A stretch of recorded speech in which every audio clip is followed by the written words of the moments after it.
Hey, what's going on, everybody? Senior-Laden here, and today I wanted to talk to you about L&M Fine Jewelry. The L stands for Landy, the M stands for Michael, and the An stands for their son, Carson, or as he jokingly says, it stands for Carson. It's a family-owned jewelry company. It's your diamond destination. I know it's my destination. I went there to get my fiance's engagement ring. They took great care of me. Their customer service is amazing. They're very attentive to what you need and what you're looking for, and they know exactly how to get you that. And also, their communication is top notch. They take great pride in taking good care of their customers. They took great care of me and my fiance every time we went in there. Great smiles on all their faces. They do a great job. If you're in the Missoula area, or even if you're in the state of Montana, you have to drive over to Missoula. Come to L&M Fine Jewelry. Get that ring for that special person. It's your diamond destination.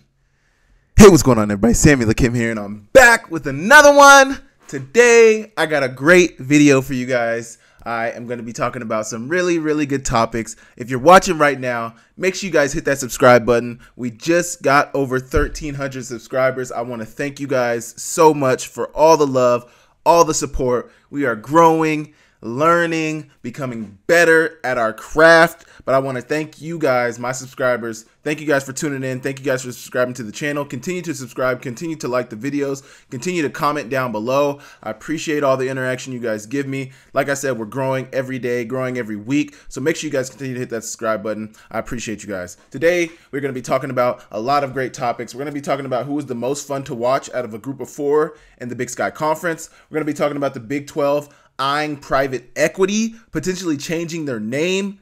Big time news in the Big 12, potentially big time news in the Big 12. We're going to be talking about Alex Gubner and who he signed to. I'm sure if you guys are heavily tapped into the Grizz, you guys already saw that, but I'm going to talk a little bit about it. Keelan White of the Grizz is dropping his own coloring book. I'm going to be talking about that. The turf at the University of Montana is down. I know it seems like a lot of University of Montana news. There's not a lot of news going on in the FCS right now. People are dropping a lot of player rankings and things of that nature. I will be dropping a preseason Big Sky rankings this season. I might drop a preseason top 25 in the FCS if that's something people want to see. You guys let me know in the comments if that's something you want to see, but I'll definitely be dropping a Big Sky preseason ranking. And then we're going to be looking at the Hero Sports preseason. Well, first off, we're going to talk about Colorado and North Dakota State. We'll talk about that. And then we're also going to talk about Hero Sports and their preseason top 5 FCS teams and how they're senior-laden. We're going to be looking at that. That was by Sam Herder, obviously one of the best FCS reporters in the nation.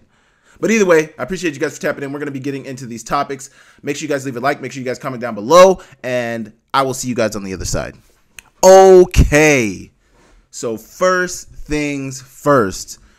This was posted by the Big Sky Conference. I think Big Sky Football on Twitter posted it. But they're asking, who was your favorite Big Sky offensive MVP from the past 5 seasons?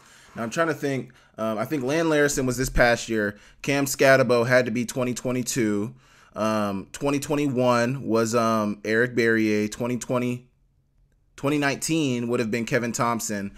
And I guess they're leaving out 2020. They said past 5 seasons, but there's only 4 on here. So I'm trying to think who was the 19. It might have been, who would have been 18 and 19? It might have been Kevin Thompson, who was 18 and 19. That's probably why he's on here. But either way, a lot of good players on here. Kevin Thompson, obviously a dog, started that run of Big Sky championships with Sac State in 2018, and I think he was gone in 19, to be honest. So I think it was just 18. He might have been there in 19. He might have been there in 19 also, though. But Kevin Thompson was the one who started that in 18 and 19. Then Eric Barrier obviously broke a ton of records at Eastern Washington, broke a ton of Big Sky records. He might have even broke some FCS records, but threw the ball all over the place. Double glove shouty. He was in Detroit with me last year in the USFL. I'm actually not sure where he is now. I don't know if he's CFL, if he's UFL, or if he's ELF over in Europe, but I don't know where he's at, but I got a lot of love for him. Great player, great guy. And then you got Lan Larison with UC Davis. He was the offensive player, offensive MVP last year in the Big Sky Conference.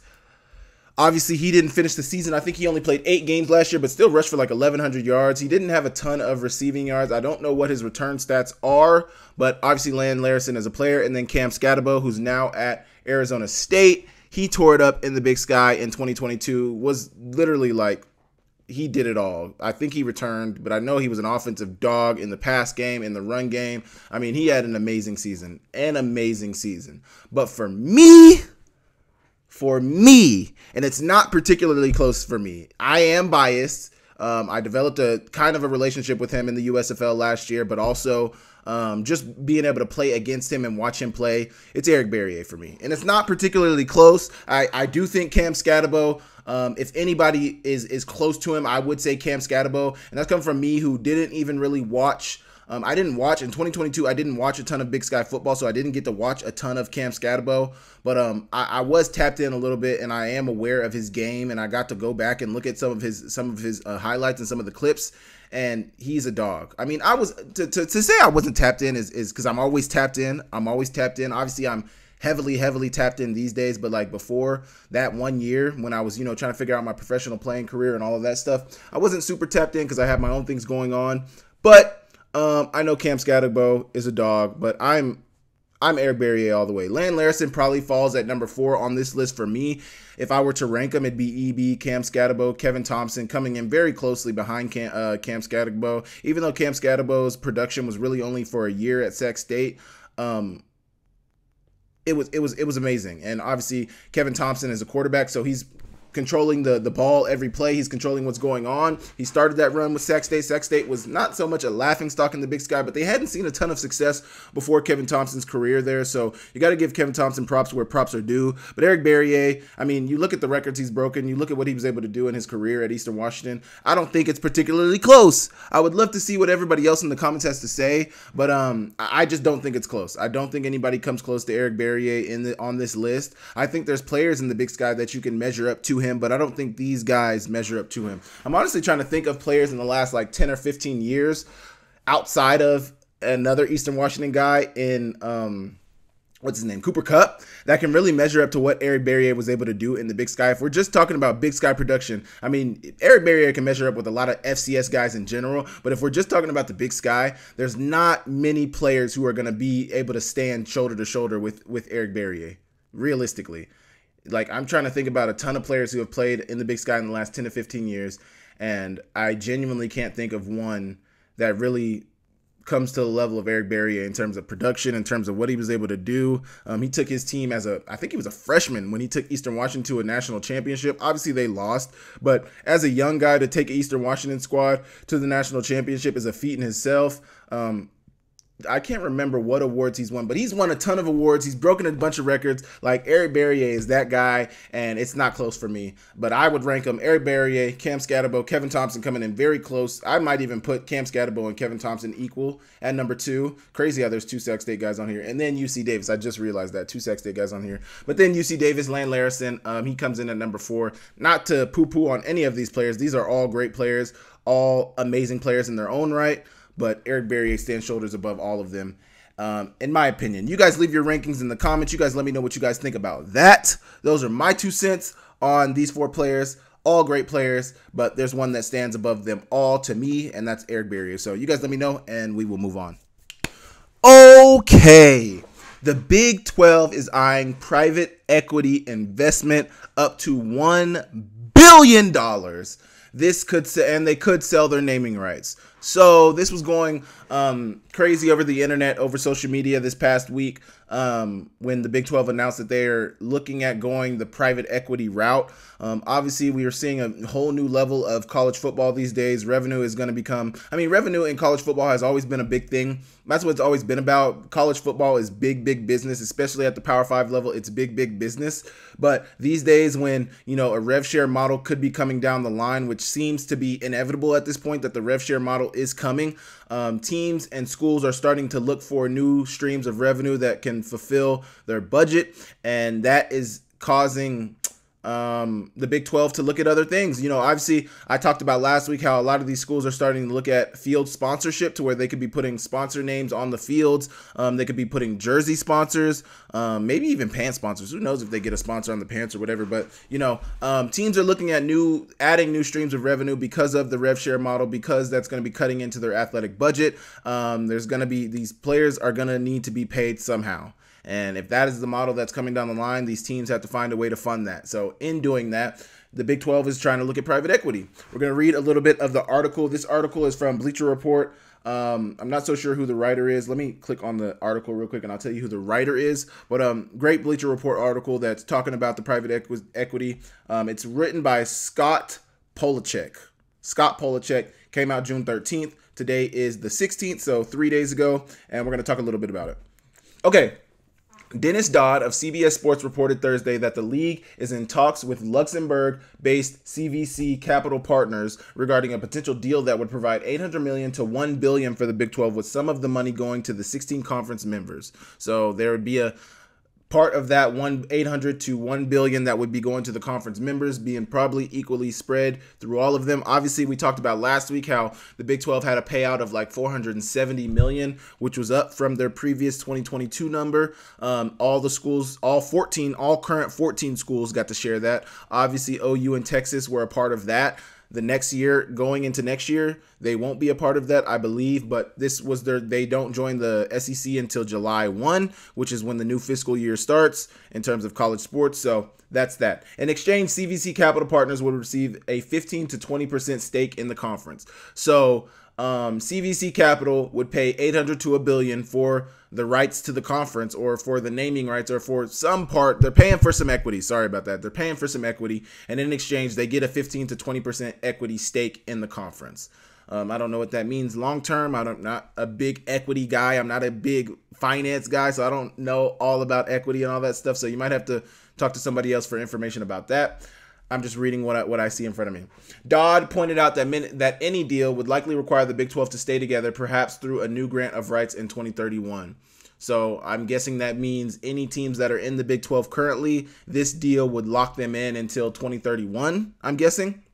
Understandably, CVC wouldn't want to enter into a partnership with the league just to see some of its teams depart for the Big 10, SEC, or another conference for the opportunity to make more money. So basically, we lock you in this deal. You stay at this conference until the life of this deal is over. Hopefully the money is good enough for you here. Hopefully we're able to get you enough money here, but like, don't leave for more money somewhere else. You got to stay here. The Big 12 sits behind the Big 10, SEC, and ACC when it comes to the average annual value, and it would still be behind the Big 10's industry-leading media rights deal with Fox, CBS, and NBC that pays members approximately $75 million per year, even if there was a partnership with CVC. And when I did the breakdown, so Big 12 teams make $31.7 million per year with its Fox and ESPN media rights deal, so it would at least close the gap to the Big 10 with a private equity partnership. Now, obviously, in this article, I don't think they're talking about the numbers of how much these schools would make under this private equity deal, like how much they would make each. Obviously, they're talking about $800 million to $1 billion would be, that's what the Big 12 would make from CVC Capital, but they're not saying how much each partner school would get. I know in their previous deal, the Big 12 teams make $31 per year, and it's Fox, so at least close it. Yeah, so they make $31.7. I think that's what I saw when I saw their $470 million payout to the schools, revenue payout this year to the schools, which was evenly be breaking down between all the schools. I think it broke down to be like $30 million between each schools, and obviously they said it wasn't evenly split. I think really a lot of teams got around 18 to 20 million. So they're trying to close that gap. $75 million per year each school in the Big 10 is absolutely crazy from their media rights deal. I mean, these media deals are absolutely crazy.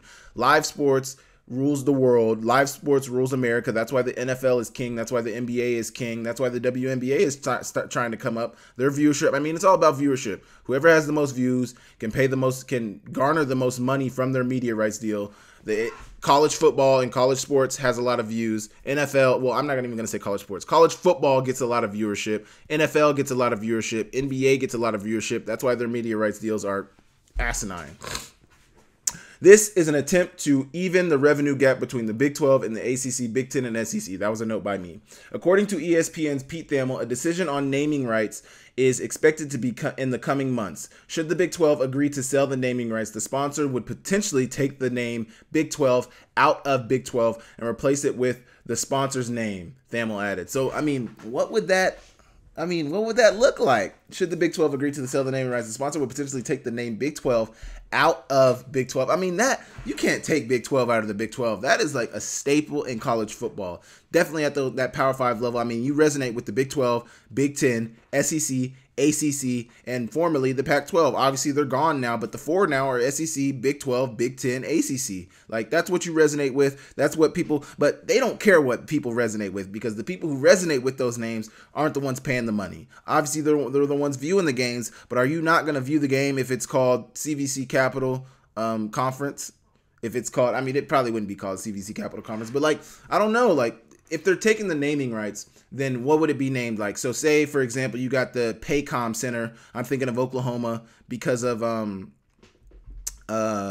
Thunder, the OKC Thunder. Would it be called, I don't know, would you then name it a big business? Like, I don't know. I don't know businesses like that. I don't know why my name is going blank like that, but it would look weird. I think it would look weird. I think it would definitely look different. You guys let me know in the comments what you think about this. I think I don't know. I don't really have any strong thoughts about it. I think it could be good for the Big 12 in terms of closing the gap in revenue, being able to, I think that would help them in terms of getting good. I mean, I don't know. Recruiting is so weird these days. I was going to say that I think this could help them in recruiting, but if you are working towards a revenue share model, money does, I mean, you need money to bring in, like you need a certain, but if the cap is at 22 and that's what you're capped at, you hope that you're able to pay the max that you can for players and recruits. That should be able to close the gap a little bit. But like I mentioned a couple of weeks ago, then that's where the collectives are going to come into play. So I think the collectives need to be just straight outlawed. I think they need to be cut out of college football once this rev share model comes down the line. At least at the Power 4 level. I think the collectives still play a role at the FCS and G5 level. The levels that aren't going to be paying a rev share model, I think the collectives still have some role in all of it. But overall, I think eventually the collectives need to be moved away from, just because of how they affect college football, how there's so much gray area in there. I think that might be something that needs to be moved away from. That's just my 2 cents. You guys let me know what you think about that in the comments, and we will move on. The Chiefs have signed Montana defensive tackle Alex Gubner, one of their camp tryouts, a source told The Star. Gubner was the Big Sky Defensive Player of the Year in 2023. Now, obviously, this is something that a lot of people have been waiting on. We know Gub tried out with the Chiefs for their rookie minicamp. We know Gub went to the Broncos for their rookie minicamp. Must have showed out for the Chiefs. Must have done enough to garner himself a contract. I am so freaking happy for Alex right now. Like, he deserves this. If anybody deserves this, Gub deserves it. Not to say anybody else from the Grizz doesn't deserve an opportunity, because everybody that got an opportunity earned and deserved that opportunity. But Gubner, I mean, he's kept his head down since the day he stepped in a University of Montana uniform, since the day he stepped through those doors. Gub has been working. Gub has been dedicated to his craft. Gub never cheated the grind. Gub, I don't know if Gub ever missed a practice. I don't know if Gub ever missed a workout. I don't know if Gub ever missed anything, a meeting. I don't know if, like, Gub is your model citizen. And he's a grinder, and he's a dog. Like, if you look at his tape from last year, he was a dominant player, a very dominant player. He was the key to that defense. And that's why he was unanimous, the Big Sky Defensive Player, or he was unanimous. I think he was unanimous first team all conference. Because as a coach, you watch film. And as a coach, you see Alex Gubner, you're like, that guy's wrecking the game. I tell everybody, and it's not because I'm a Montana guy. I tell everybody because it's true. Go watch the Montana State film and turn it on and watch number 99, the whole game. The whole game. That's all you need to do. That's all you need to do. He wrecked shop. He was creating havoc on the guard, center, and the guards and center all game long. I did a little cut up following that game, so if you don't want to go watch the whole all 22, go look at my page. Go find the cut up I made of Alex Gubner. That was basically like, I mean, man, Alex was doing the damn thing against the Bobcats in this last year.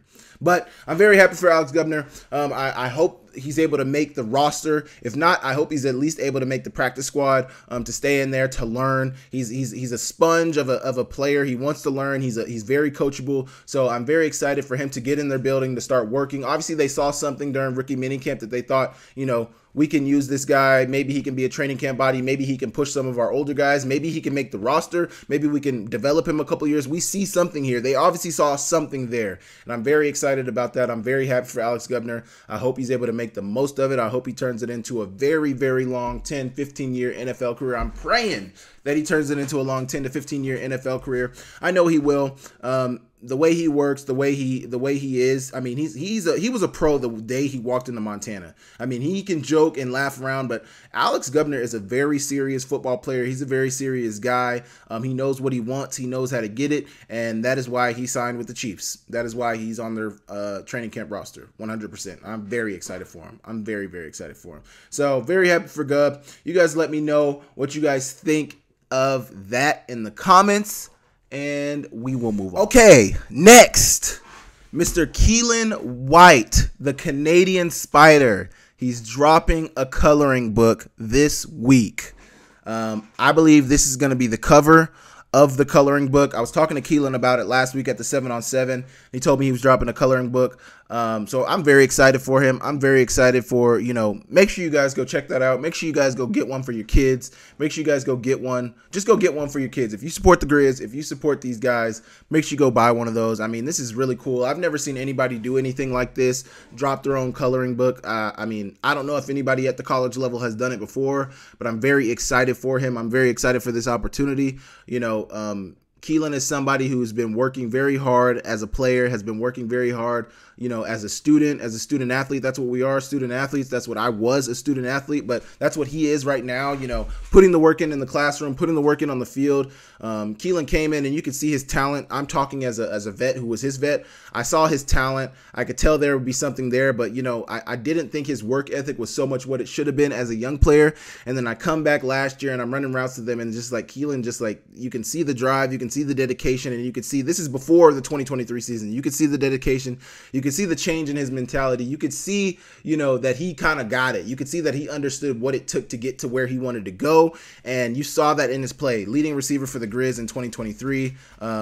Absolutely balled out last year, helped lead that team to a national championship. Obviously, they came up short, but got the first Big Sky championship since 2009. I mean, an amazing season, and Keelan was a big part of that. Make sure you guys go support him. Got a lot of love for this guy. One of my young bulls came up underneath me, so I'm going to support him any way I can. Obviously, I'm not a coloring guy, so I might buy one just to buy one. I might buy one to give it away, but make sure you guys go support. Make sure you guys go cop one. Make sure you guys go show him some love. Yeah, these guys put in a lot of work year round. These guys are constantly, Keelan is constantly putting in work, constantly trying to improve his game, constantly trying to develop the relationship with him and his quarterbacks, constantly being a good locker room guy. Like, make sure you guys go check that out. My Canadian brother, the Canadian Spider, Keelan White. Make sure you guys go check that out. Go cop one. Okay, this video is from Kyle Hansen. I'll have Kyle and James Dobson. I'll have their ads down below. Kyle Hansen is a great journalist, great reporter of the University of Montana, great Montana reporter in general. James Dobson as well. This is from them. They're covering the progress on the bubble that is going up on the River Bowl at the University of Montana. It is looking absolutely beautiful. They got the turf down. It looks like the track is down as well. It looks like they got the front buildings over here as well. But can you guys just look at this? Can you guys just look at this? This looks absolutely beautiful. Beautiful. I will say, I'd be lying if I told you I wasn't a little jealous, but I think this is absolutely going to take the Grizz players to the next level. I think it's going to take their offseason training to the next level. I think it's going to take the receivers, quarterbacks, tight ends, those skill position players. I think it's going to take them to the next level, because you got to think there's a portion of the year, and there's no indoors in Missoula. There's no indoor, at least. Okay, let me rephrase that. There are some indoors that have artificial turf, that have turf that you can have shoes on. But this is turf that these guys will be able to run with cleats on in the offseason, practice their routes. You don't have to worry about going in the cold, freezing weather, not wanting to be out there for too long because it's cold, it's windy. Sometimes the weather just doesn't permit you. Sometimes it's just snowy all winter.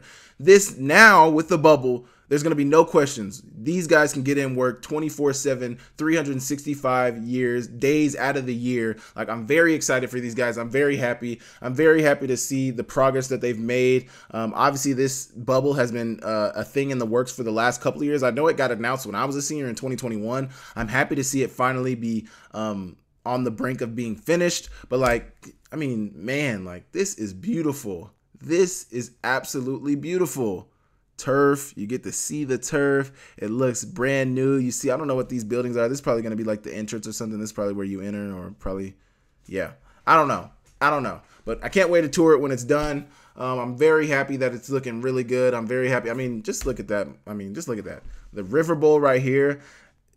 Correct me if I'm wrong, but you can see the slant in the River Bowl right here too.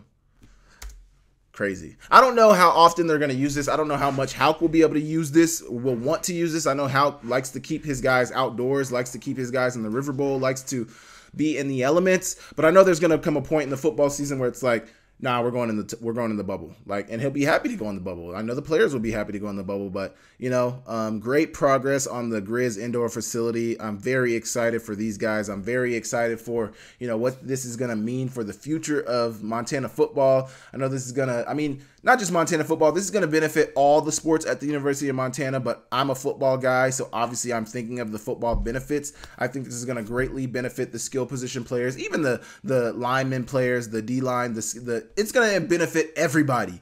Everybody at the University of Montana, especially on the University of Montana football team, is going to benefit from this bubble. I'm very excited. You guys let me know what your thoughts on the bubble are in the comments below, and we will move on. Okay, next things next. Colorado is they opened up as a 7.5 point favorite versus NDSU on BetMGM per Sam Herder. Following that, later on in the week, they became an 8.5 point favorite. The line had moved to 8.5 from 7.5 for Colorado. I'm telling you right now,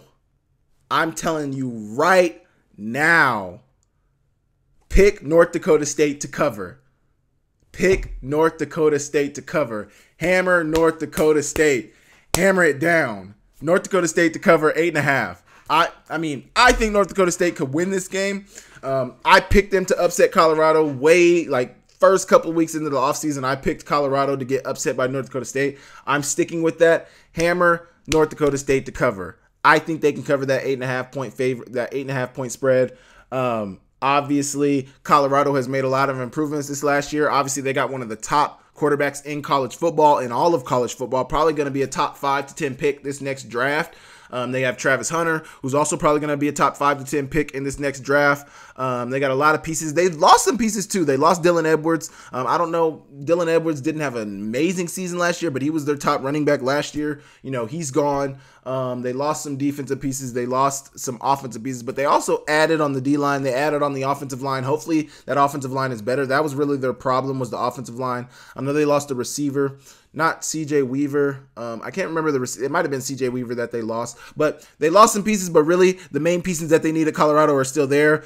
NDSU, Cole Payton is still there. Cam Miller is still there. I believe they still have a couple of running backs that are still there from last year, but they have Cole Wisnowski, the safety, the All-American safety, one of the top safeties in the nation, regardless of division. Cole Wisnowski is one of the best safeties in the nation. He's like one of the highest rated safeties in PFF, might be the highest rated returning safety on PFF's big board on PFF. But, NDSU has a squad. NDSU should be tooled up, ready to go.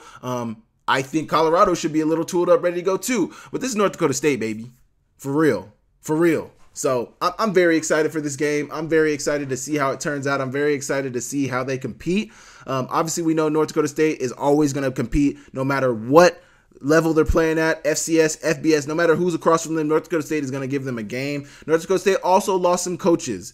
They lost their head coach. I believe they lost their offensive coordinator. I don't know what happened to their defensive coordinator, but they lost some coaches. So North Dakota State is, they're going to be looking they might not look so much different, but they might feel a little different from a player standpoint, given that there's different coaches coaching them. So, hopefully they're able to overcome that. Hopefully my long-held off-season prediction is correct.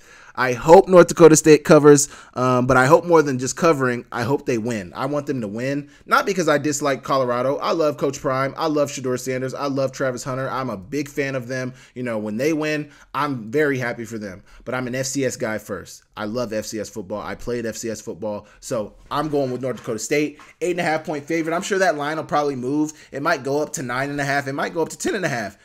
The higher that line goes up, the more I'm going to say you should hammer it. Because North Dakota State can 100% cover 8.5 points against Colorado. And if it goes up, they for sure can cover even more. And I'm going to just be preaching even more. So I got North Dakota State against Colorado. You guys let me know what you think about that in the comments. And we will move on.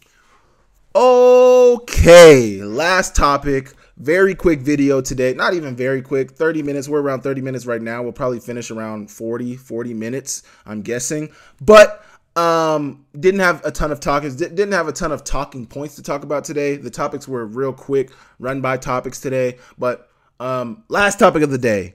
Hero Sports preseason top 5 FCS teams that are senior-laden. Well, not even that are senior-laden. All the top 5 FCS teams that were on Hero Sports preseason top 5 are all senior-laden. You got South Dakota State being the most senior-laden at 28. You got North Dakota State being the second most senior-laden at 27. You got Montana being the third most senior-laden at 24. You got Montana State being the fourth most senior-laden at 21. And you got South Dakota State at 19. Now, I think, if I'm not mistaken, that is actually the official top 5. SDSU, NDSU, Montana, Montana State, South Dakota. I think those, that's in the order. And I don't know if that's by, I don't know. But that tells a story. That definitely tells a story. Seniors mean experience. Seniors mean we've been here. Seniors mean we kind of know what's going on. Not so much that their play will reflect that experience and that they know what's going on, but seniors, give something to a team. You hope those seniors are very experienced and also are starters so that that experience can translate into play. But these teams being senior-laden for sure means something. I mean, NDSU came on late in the season.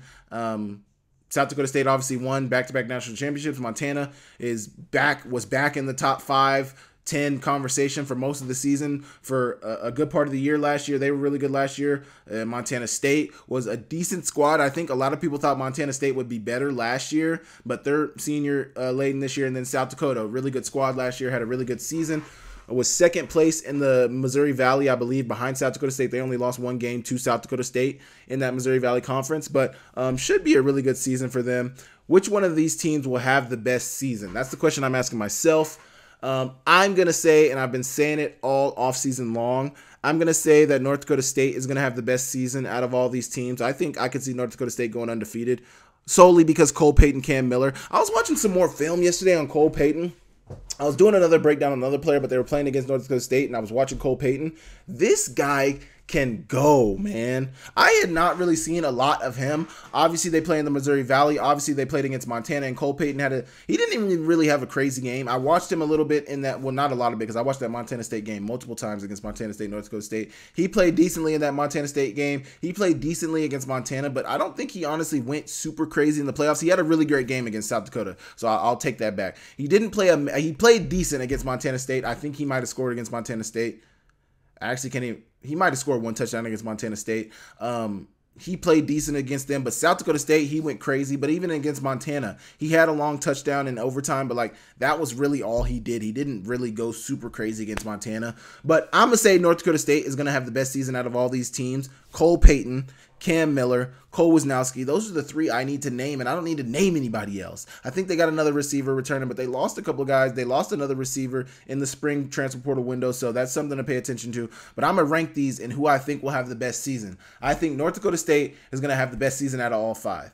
I think Montana is going to have the second best season out of all 5. Based off their schedule. I think SDSU has the third best season. I think Montana State has the 4th best season. And I think South Dakota has the 5th best season. I think South Dakota could really have a down year. I don't 100% know. I know their defense really led them last year. They lost some pieces on defense. But being senior-laden again by South Dakota is not a bad thing. They got some young guys coming up as well. They returned their quarterback. They have their best receiver, Carter Bell, coming back. So South Dakota has some pieces. Montana State, Tommy Mellott keep Tommy Mellott healthy. They got some good defensive pieces coming back. They lost Valdez, but they have some pretty good pieces on the Montana State stand front. Montana, probably out of all these teams, at least on the skill position standpoint, they're returning a lot offensively, and they're getting a guy back who missed last season. So you got Cole Grossman, the tight end, coming back. You got Junior Bergen, Aaron Fonts, Keelan White, all coming back. Eli Gilman, gosh, I'm blanking on my guy's name. Nick Osmo, Xavier Harris, who's going to be playing all over the place, running back, receiver, watch out for him. The big question, and then they got Stevie Rocker, the transfer from, I believe he came from Arizona, coming in at running back. He's a really good player, somebody to pay attention for as well. There's a lot of mouths to be fed in this Montana offense this year, so that's going to be something to pay attention to. But, man, North Dakota State, I got them being the best team, having the best record, having the best season out of all these teams. I think North Dakota State can win the national championship, but we will have to see when the season comes. But yeah, pretty interesting that all the top 5 teams coming back are heavily senior-laden. And, you know, I think that tells a story. What do you guys think it says? What do you guys think it says about FCS football? What do you guys think it says about these conferences? And also, the top 5 is only 2 conferences. Obviously, these were teams that went deep in the playoffs last year. These are obviously really, really good teams. But what do you guys think that says? That tells a story as well. We all know the Big Sky and the MVFC are the 2 top conferences in FCS football. Obviously, the MVFC reigns supreme. They win the national championship almost every year. Besides that Sam Houston State year, I'd love to see how many they've won in a row. James Madison snuck in there too in 2016, 2017, one of those years. But, you know, mostly MVFC. We got to change that. I don't care who changes it. Somebody's got to shake the room a little bit, man. Somebody. Either way, you guys let me know what you guys think about that, and we will move on. Okay, that is going to conclude my video for today. I appreciate you guys for tapping in. Once again, make sure you guys hit that subscribe button. Make sure you guys hit that like button. Make sure you guys leave me a comment down below. Like I said in the beginning of the video, we just reached 1,300 subscribers. So let's get to 1,400 next. Let's get to 2,000. I want to get to 2,000. I want to honestly get to like 5,000 by the end of the football season. Obviously, we're going to have a lot more content during the football season. But make sure you guys leave me a comment down below. Make sure you guys hit that subscribe button. Tell a friend, tell a family member, tell somebody about Samuel Akem and his channel, and go subscribe. Thank you guys so much. I will catch you guys next week. See you later.